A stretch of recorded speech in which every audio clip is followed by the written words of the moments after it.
Hello and welcome back to Viper Bites. We are hitting the waivers here with the Waiver Wire Week 13 edition coming at you strong. But before we do, take a second right now, hit the old thumbs up there on the YouTube, hit that subscription there to the Vipers Network. And if you're listening to us on a podcasting platform, Apple, Spotify, Pocket Cast, Anchor, whatever that may be, take a moment, rate and review the show. It's greatly appreciated. And as always, if you're looking for some fantasy football advice, hit me up on Twitter at MattDonnellyFF. I'll be more than happy to help you with those lineup questions that you have heading into each and every week. Now, before we get started here, special shout out. Thank you to fantasypoints.com. You want to get that best subscription out there? Go over to fantasypoints.com, enter promo code 21Vipers10, get 10% off today. One-stop shop for everything that you need fantasy football. Now, let's dive into it. Waiver wire, quarterback position, starting off with Daniel Jones. Yes, I use 17 fantasy points as the standard for a solid start, and Jones did just that thanks to his rushing ability where he picked up 30 yards with his legs. Now, while the passing totals weren't necessarily there last week, infusing Kenny Golladay there, hopefully Sterling Shepard, Kadarius Toney, that all should help out. And you know what? Jason Garrett, he's gone. So that means maybe we'll get a little bit more often of Daniel Jones calling his own number, making things happen with his legs. He did that 9 times last week. Expect more of that going forward. Daniel Jones, he can break one as well as anybody there. So keep an eye on Daniel Jones here going forward. Another quarterback that I'm looking at, Taysom Hill. It's Monday. Technically, week 12 hasn't even concluded yet by the time I'm putting this out there. But listen, the Saints are giving first-team reps to Taysom Hill at practice today, and Trevor Siemian appears to have been relegated to the second team.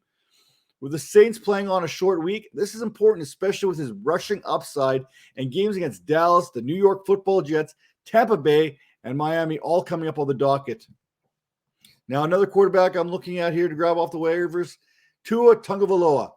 Yes, it seems that he is available each and every week to stream. And listen, he is getting Will Fuller back. He's getting Devontae Parker back. It looks like they could even be back as early as this week. Now, Tagovailoa has completed 62 of his last 77 passes. That's 87.5% in the last 3 games. That's including that game against the Ravens back in week 10 where he didn't necessarily start, where he finished strong, picking up the dub in only Tua type fashion. Now, the Dolphins have won 4 straight. That's 3 with Tua under center.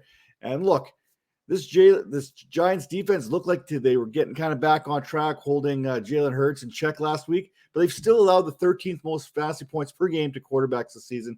I feel good about Tua and his consistency moving forward. At the running back position, Alexander Madison, you got to make sure he's on the waivers. If he's on the waivers, you go grab him. It's that simple. Dalvin Cook, torn labrum, dislocated shoulder, a little bit of everything. Jamal Williams, same thing. DeAndre Swift, he left Thanksgiving with a sprained shoulder. And you know what? Honorable mention to David Johnson, but I'm not going to talk about any of those guys. I'm going to get into Chuba Hubbard.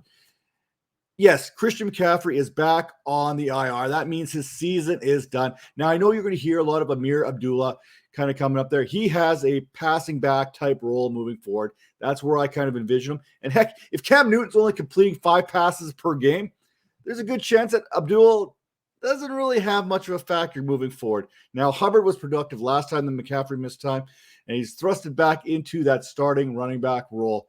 Now, the Panthers' schedule is getting tougher as the weeks go on, and they get tougher down the stretch. And Cam Newton, he's always tough on running backs' fantasy value. So while I would make a bid on Chuba Hubbard, I'd limit those expectations.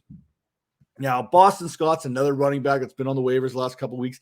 He is still not rostered nearly enough. Jordan Howard, he missed last week. Miles Sanders was limited in the second half, visibly limping around. It could be nothing. It could be something. Scott continued to be a giant killer, running for 64 yards and a touchdown against the Giants. He's definitely a guy that you may have some flex appeal moving forward.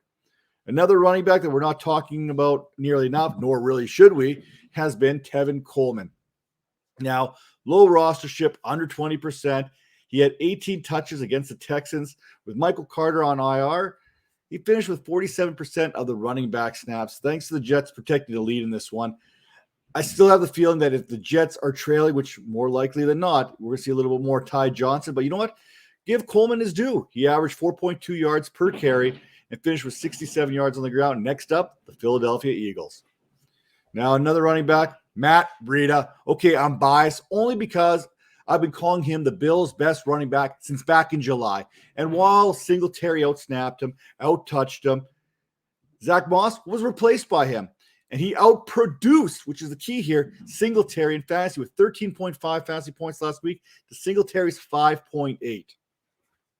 Another running back I'll throw out there, Dontrell Hilliard. You'll hear a lot about him coming up here in the next week on the waiver wires. I am avoiding Titans running backs. First it was Adrian Peterson, then it was Donta Foreman, and now it's Dontrell Hilliard. Thanks, but no thanks. Moving along to the wide receiver position.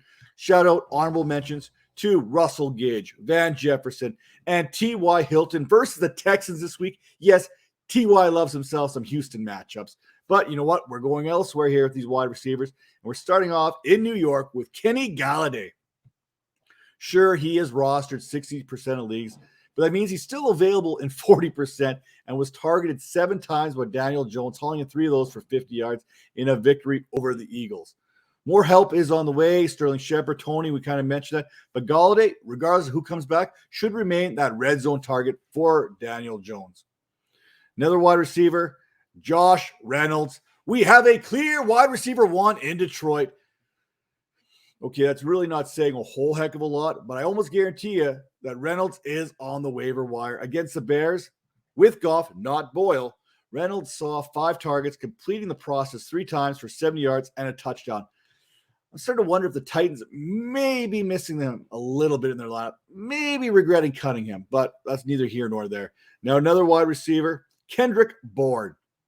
He has been a frequent visitor in this waiver wire article, but until some people start to put some respect on his name, I'm going to keep featuring him here each and every week.